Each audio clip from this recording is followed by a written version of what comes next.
that's been revealed when we walk in your lights.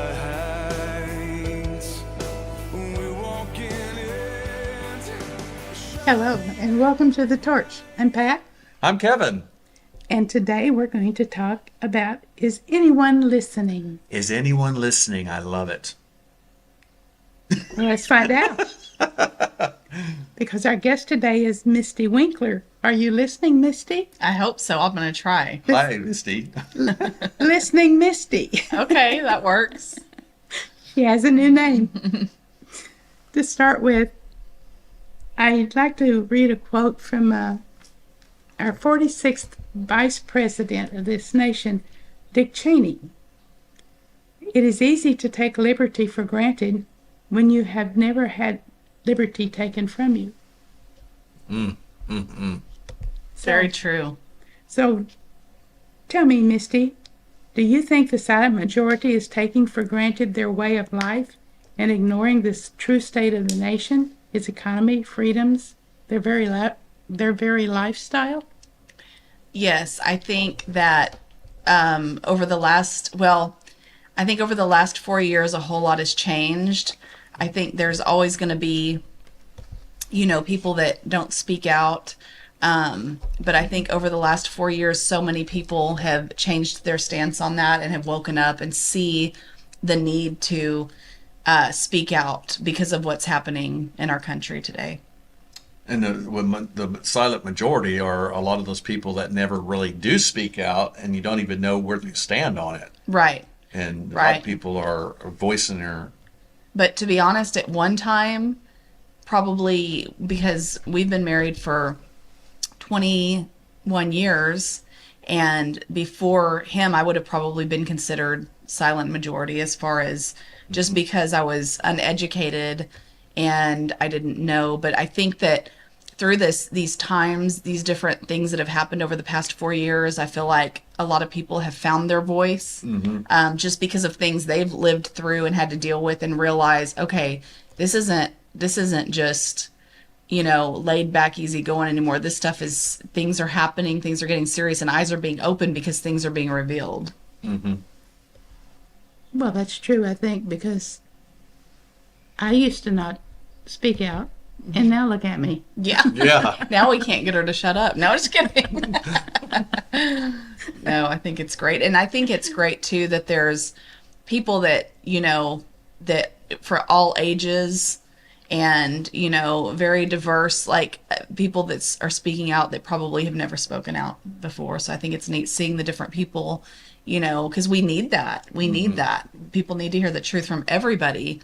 Because there's I could speak out, but some people may not even, give me the time of day or listen to me, but they would to somebody else. Yeah.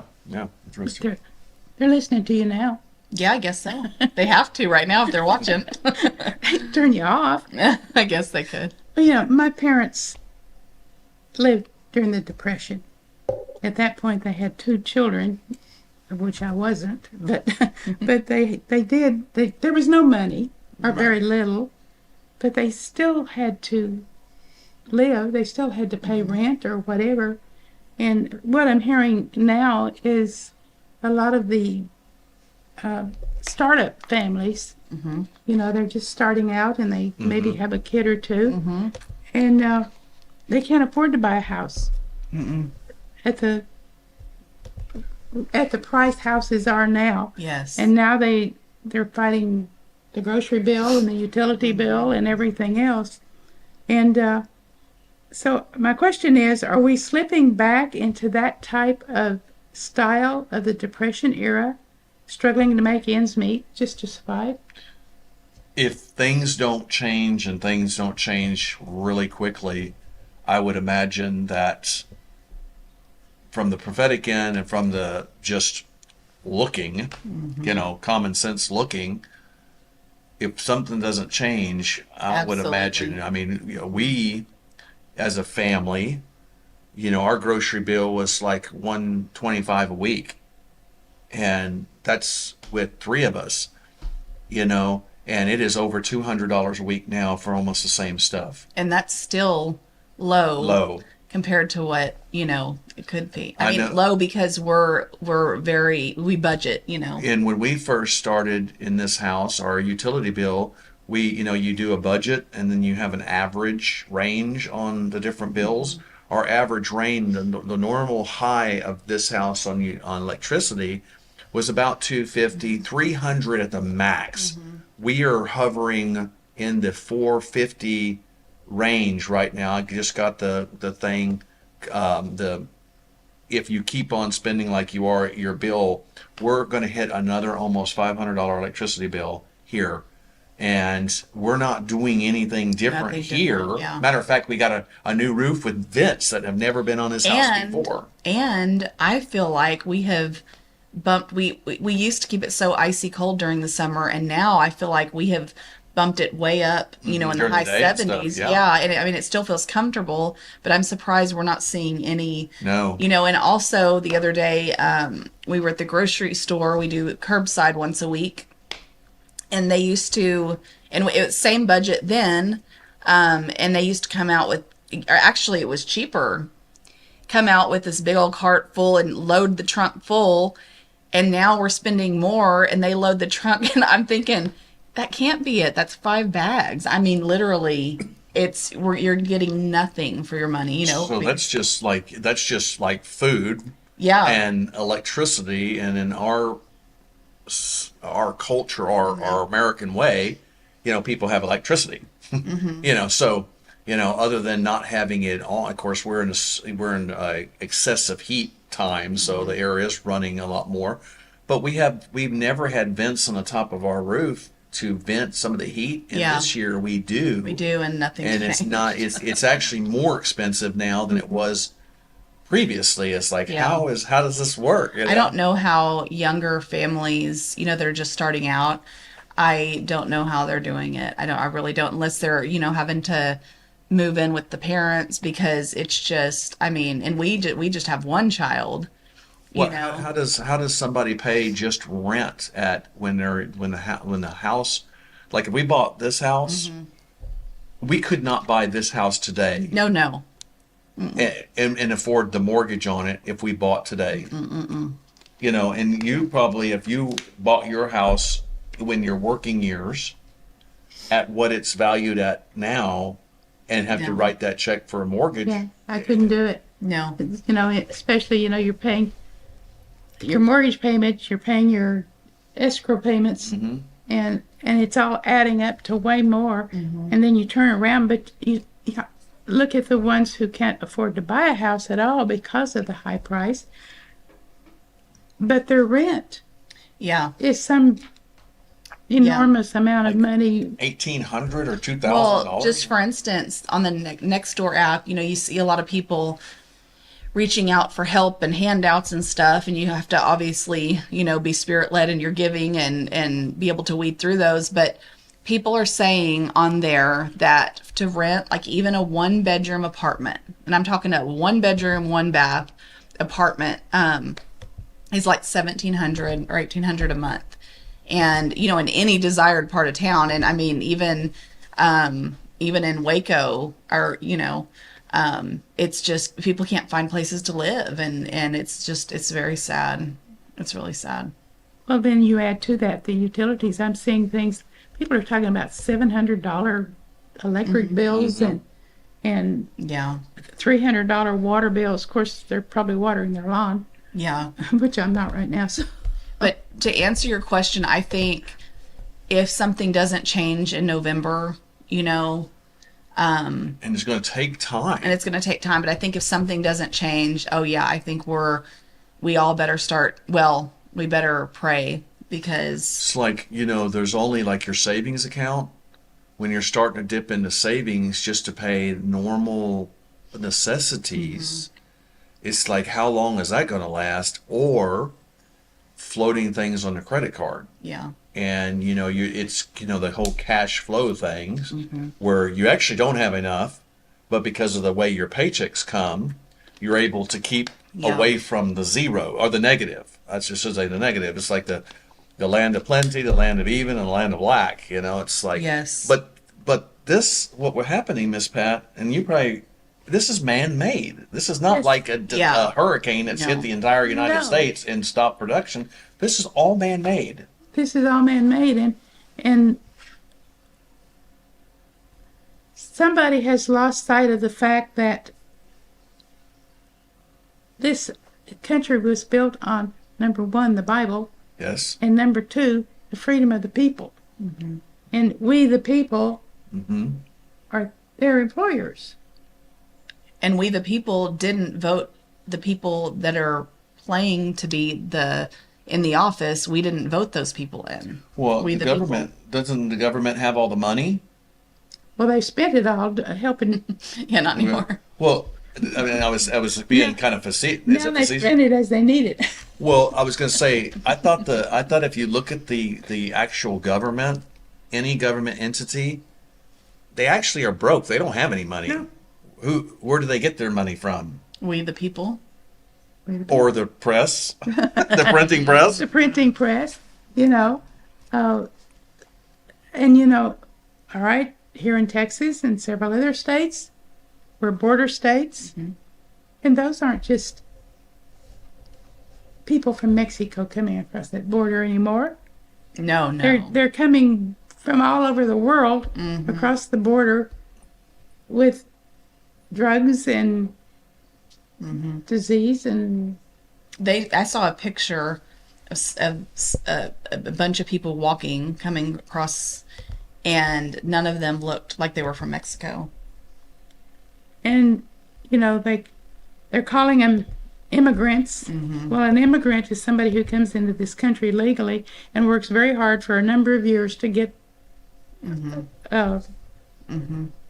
through everything so that they Legally. become citizens legally. Yes. And that's- illegals, well, that would typically, to me, be somebody from Mexico Well, I know. who have come across the border. why do we call them and their people? I understand it, but why do we call them illegals? Because they've come across illegally. But they're invaders. Invaders. They're invading the country. They're not just the people from Mexico coming across the border for a better life. These are people from who knows where coming in to do who knows what. You said something. There was some reemergence of some of the older diseases that have been pretty well eradicated. Where are some of these new diseases coming from that we would not have normally had? It's in the Central America, South America. There are some things down there, some parasites and different things that really we don't have a lot of dealings in. You did not have a lot of dealings in the United States because it was through the medical technology and stuff like that. But there's some that are over actually across in other countries that are not connected landmass wise to the United States. They've had to come over from like people across the oceans where the water barrier around the United States has kept a lot of that away. And it's like foreign stuff that's like, where did this come from? It's like because there's no vetting process, there's no way to flow the time. You've got 100 people all with a certain parasite coming from another country and into a certain population, you're going to have problems. Well, not only that, as far as diseases are concerned, you've got different types of pests in the form of bugs and animals and that sort of thing jumping on board a ship or whatever. Yeah. And Just riding over like an invading species of something, yeah. so you've got that we end up contending with. So where does it stop? I'll cut this part right there and I'll edit this out. Bailey, hey, you gotta shut that door. We're picking up all that. Close the door quickly. Question until she does that. We'll splice this in. It's okay. She doesn't know. I know.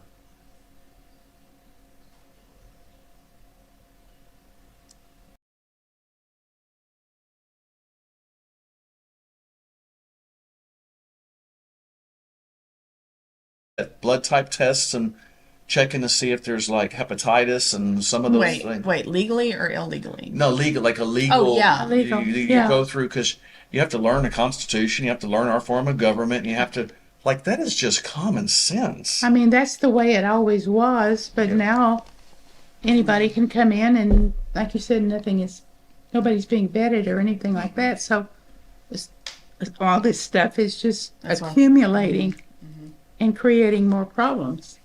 And the already strapped financiers, which is the American people, who cannot hardly take care. It's like, how can we help anybody if our own family is not Right. even being taken care of? If everybody is broke because of bad policies, how are we going to take care? I mean, it's like America. We've heard this before for years. If you looked at the United States and what the Lord has done with this country in just the benevolence to other countries, I'm not talking about foreign aid, which is it's a scheme. That's all a scheme. That right there, that's just kickback money. I'm talking about ministries and churches, and we're talking about smuggling Bibles in our pre-conversation before we got on air. If you looked at all of the benevolence of the people, not the government, that has been sent over to other countries in the world, United States has outgiven every other nation. The people of our country has shared and given more to everybody in the world than all the other countries combined. But if there's nothing left, if we can't, it's like these policies and stuff are creating a big problem with how are some of these other countries who depend upon the generosity of the Americans, what's going to happen? It's like a domino effect in this. And I'll say this real quick because we're talking about, why are we so involved in politics as a church and as a ministry? Because politics is about policies. Policies are about people, and God cares for people. So these bad policies are affecting the people, and it's not just Americans. Now it's like we're not able to be as generous because we're just not available. We don't have the money ourselves. So I have a question. Is it Yeah. okay if I ask a question? Yeah, as long as we know the answer. So, okay, I have been saying, it's not even political anymore. It's basically good versus evil. And I saw something that there was a pastor, and I don't remember where it was or who it was, and he had basically indicated he was tired of hearing people say that about this is being good versus evil. But isn't that ultimately what we're dealing with? Yeah. And, again, it's not, we love the people, like we don't want to see even, the people that have these wrong ideas and stuff. Either they're completely, if you can't see what we can see, either you're completely blinded or you don't want to see it. And again, it goes back to you love the sinner, you hate the sin. We don't want to see the people that are going through all this. We don't want to see them, hurt or anything like that. Just like, kind of like, and I'm taking a little rabbit trail here, bear with me. When the whole incident happened just recently with